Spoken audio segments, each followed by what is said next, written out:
মহাকবি মাইকেল মধুসূদন দত্ত স্মরণে যশোরের সাগরদাড়িতে শুরু হয়েছে মধুমেলা। জেলা প্রশাসন কর্তৃক আয়োজিত ৯ দিনব্যাপী এ মেলায় যশোর ছাড়াও আশেপাশের বিভিন্ন স্থান থেকে দলে দলে আসেন ভক্তরা। মেলাকে কেন্দ্র করে পুরো এলাকায় উৎসবের আমেজ বিরাজ করছে। বিভিন্ন বাড়িতে বাড়িতে এসেছেন তাদের অতিথিরা। মেলা যেহেতু চলছে তাই এই সময়টা আমরাও আসার জন্য বেছে নিয়েছি, কারণ মাইকেলের এই মেলা ছাড়া আসলে এই সময় আসলে তেমন ভালো লাগার ব্যাপার থাকে না। কবির বাড়ি দেখার সাথে সাথে মেলা থেকে কেনাকাটা এবং বিভিন্ন রাইডে চড়ে আনন্দ উপভোগ করছেন বিভিন্ন দর্শনার্থীরা।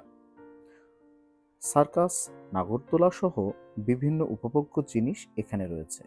তো সুপ্রিয় দর্শক মণ্ডলী, আজকে আমরা এই মেলাতে কি কি দেখলাম পুরো ভিডিও জুড়ে বিস্তারিত থাকছে। তো কে কোথা থেকে ভিডিওটি দেখছেন অবশ্যই কমেন্ট করে জানান এবং মেলাতে এসেছেন কিনা সেটিও জানাতে ভুলবেন না। আমাদের দেশের বিভিন্ন অঞ্চল থেকে বিভিন্ন প্রান্তের লোকজন এখানে এসেছেন। আমরা অনেক রাত্রে এসেছিলাম, এটি প্রায় রাত 12টারও পরে। দেখেন এখনো কি পরিমাণে ভিড় এখানে রয়েছে।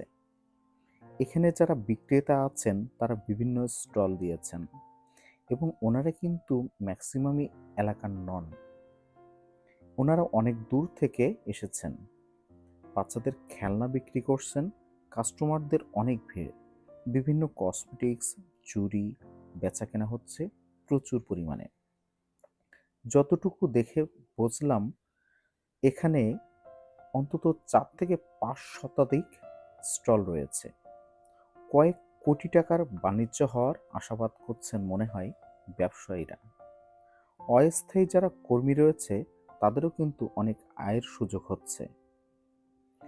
মেলায় বিক্রি কিন্তু বেশ ভালোই দেখলাম, জিনিসের দামটাও মোটামুটি রিজনেবল। ছোট ছোট দোকানে বেশ ভালোই বেচাকেনা ছিল এবং দোকানগুলোতে অনেক ভিড় ছিল। এই মেলায় মধুভক্তদের নিরাপত্তা নিশ্চিত করার জন্য সর্বোচ্চ ব্যবস্থা নেওয়ার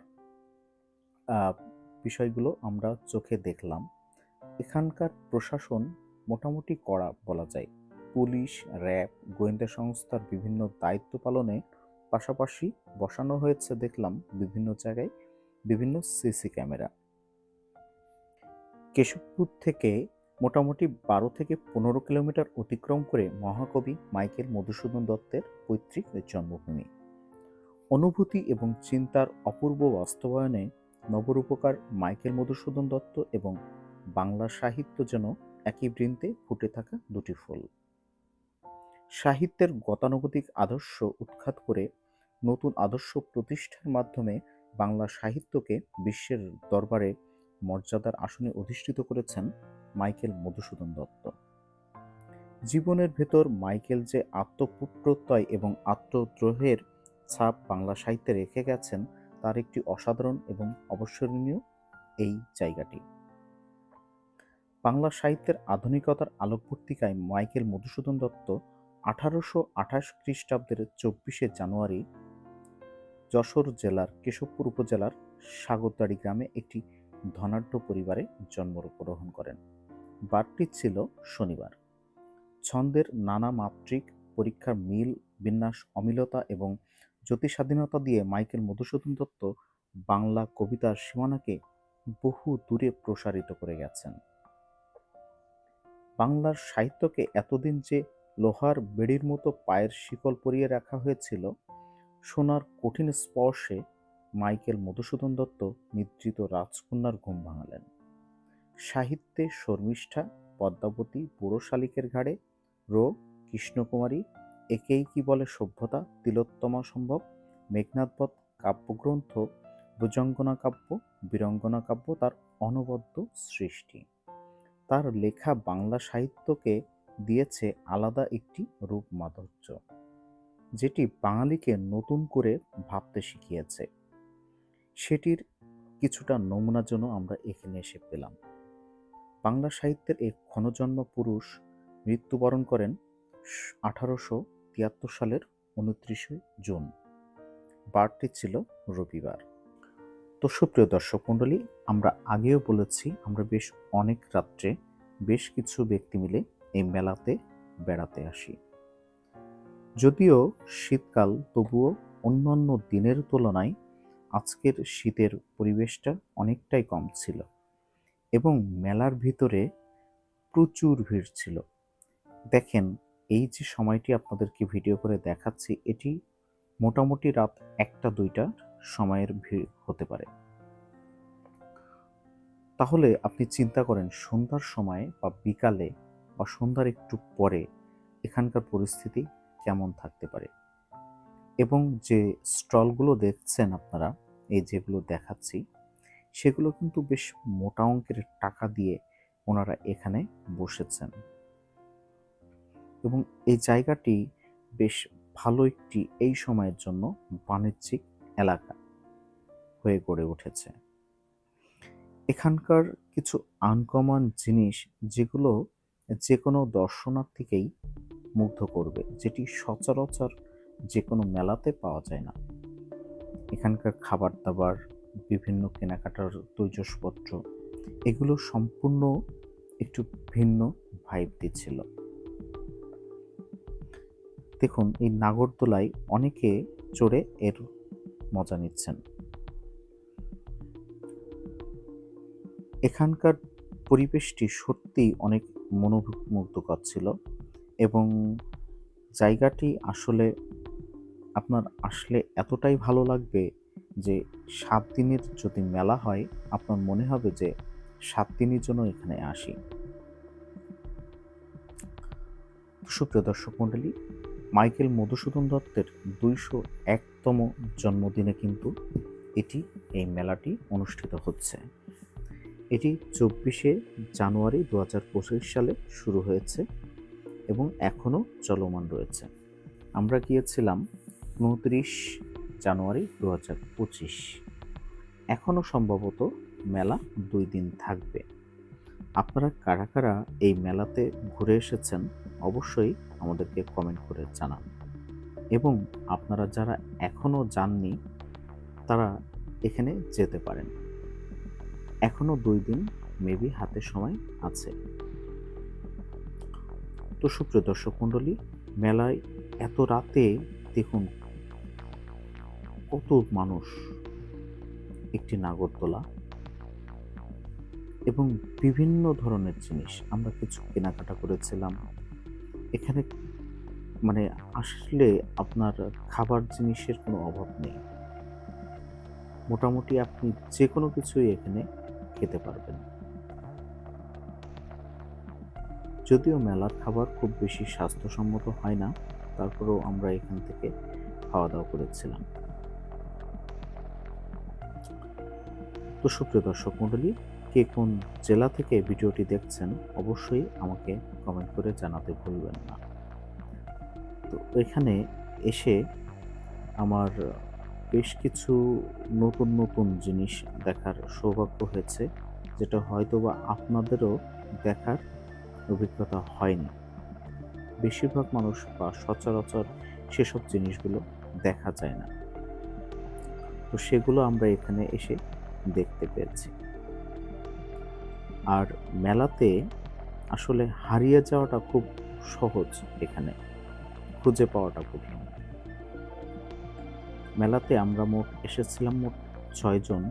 আসলে একসাথে ছিলাম 3 জন, আর 3 জন মোটামুটি হারিয়ে গেছে। তো ভিডিওটি কেমন লাগছে অবশ্যই আমাদেরকে কমেন্ট করে জানাবেন।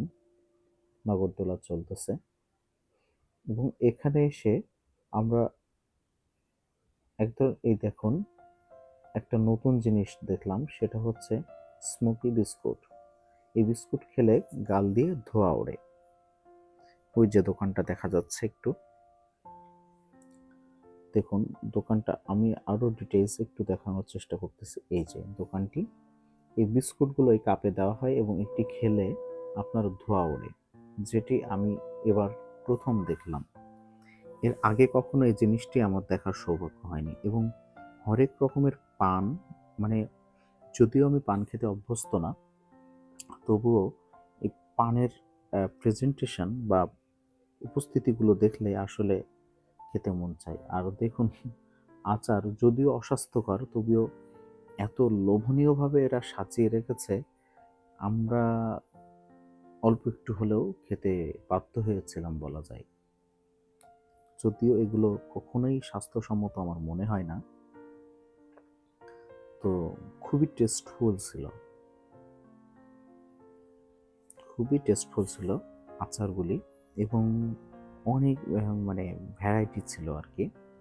এবং এই বাজারে বেশ কয়েকটি, এই মেলাতে কয়েকটি দোকান দেখলাম। তার ভিতরে এই দোকানটিতে খুব বেশি ভিড় ছিল।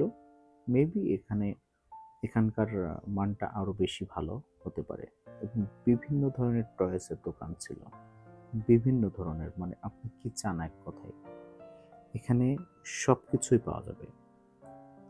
একটা মানুষের বাসা বাড়িতে মোটামুটি যা প্রয়োজন ফার্নিচার বাদে, তো অনেক আগে যখন আসছি তখন দেখছি ফার্নিচারও পাওয়া যেত এখানে।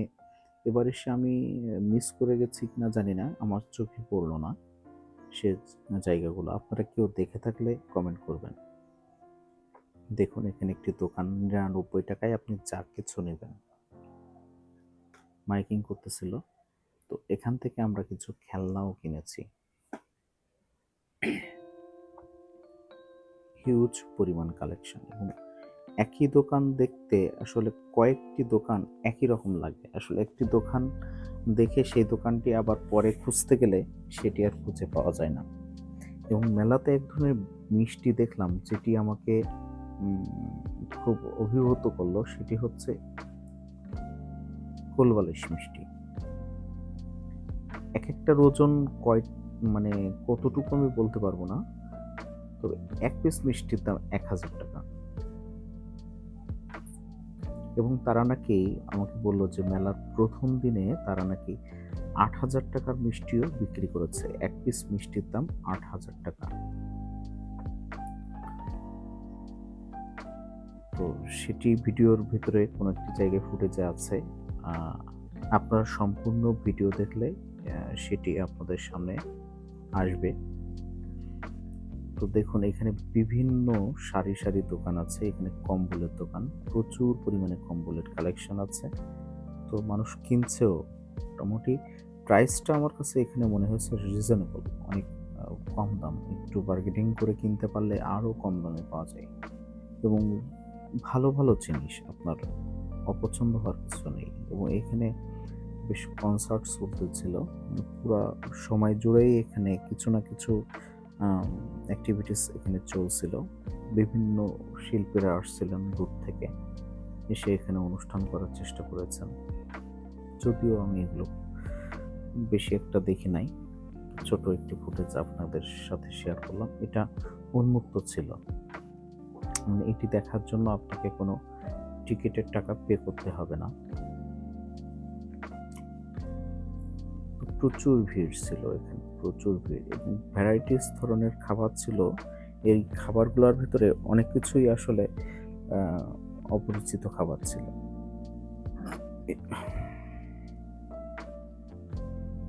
দেখুন, এই যে মিষ্টির দোকান, আমরা একটু আগে যে মিষ্টির কথা বলছিলাম সেই মিষ্টির দোকানের এখানে চলে এসেছি। দেখুন, এই হচ্ছে কোলবালিশ মিষ্টি। এই যে এই মিষ্টিটির দাম ১,০০০ টাকা। দেখেন, ৪টা মিষ্টিতে একটা কড়া পূর্ণ হয়ে গেছে। দেখুন কত বড় বড়, ৪টা মিষ্টিতে একটা কড়া পরিপূর্ণ হয়ে গেছে। তো আমরা এখান থেকে মিষ্টি খেয়েছিলাম, তবে টেস্ট খুব বেশি আমার ভালো লাগেনি ব্যক্তিগতভাবে। অন্য কারো ভালো লাগতে পারে। জাস্ট এটা মনে হয় টেস্টের থেকে বেশি সাইজটাকে বেশি প্রাধান্য দেওয়া হয়েছে। একজন এখানে আসিফের সুরে গান করছিল স্টেজে। এটা ওপেন স্টেজ ছিল, কোনো টিকিট ছাড়াই। তো এখন আমরা যে ভিডিওগুলো আপনারা দেখতেছেন এটা হচ্ছে মাইকেল মধুসূদন দত্তের একটি লাইব্রেরি। এখানে ওনার লিখিত অনেক বইয়ের নমুনা এখানে আছে এবং সবকিছুর ইতিহাস এখানে আছে। আমার মনে হয় মেলার থেকে বেশি এটি গুরুত্বপূর্ণ। এটি দেখলে আপনারা তার সৃষ্টি সম্পর্কে একটি ধারণা পাবেন যে সে আসলে কত কিছু সৃষ্টি করে গেছে বা কত কবিতা সে সৃষ্টি করে গেছে। আসলে ওনার মেধা আসলেই প্রশংসনীয়। এখানে বিভিন্ন জুয়েলারিও আছে, দেখুন বিভিন্ন স্টোনের বিভিন্ন জুয়েলারি। আসলে আপনাকে টানবে, আপনাকে মানে এমনভাবে জিনিসগুলো, এমন এমন জিনিস আপনার মেলাতে আছে সেটি দেখতেই আপনার মন চাবে। কিনা বা না কেনাটা পরের বিষয়, সেগুলো দেখতেই আপনার মন চাবে। এবং মেলাতে আসা আসলে 7-8-9 দিনের যে মেলা, সে 9 দিনই আপনার মনে হবে যে প্রতিদিন একবার করে আসি। যদিও আমরা বেশ খানিকটা দূরে, মেলা থেকে আমাদের বাসাটা মেবি 25-26 কিলো দূরে। তাই আমাদের নিয়মিত আসাও সম্ভব না, সময়েরও সমস্যা। তো সুপ্রিয় দর্শক মণ্ডলী, আমাদের ভিডিওটি কেমন লাগছে অবশ্যই কমেন্ট করে জানান। আর কে কোথা থেকে ভিডিওটি দেখছেন অবশ্যই জানাতে ভুলবেন না। আর এরপরে আপনারা ঠিক কোন কোন বিষয়ে ভিডিও পেতে চান সেটি আমাদেরকে কমেন্ট করে জানান। আমরা সম্ভব হলে চেষ্টা করব সে বিষয়ে ভিডিও বানানোর। আজকে ভিডিওটি পর্যন্তই ছিল। সবাই ভালো থাকবেন, সুস্থ থাকবেন।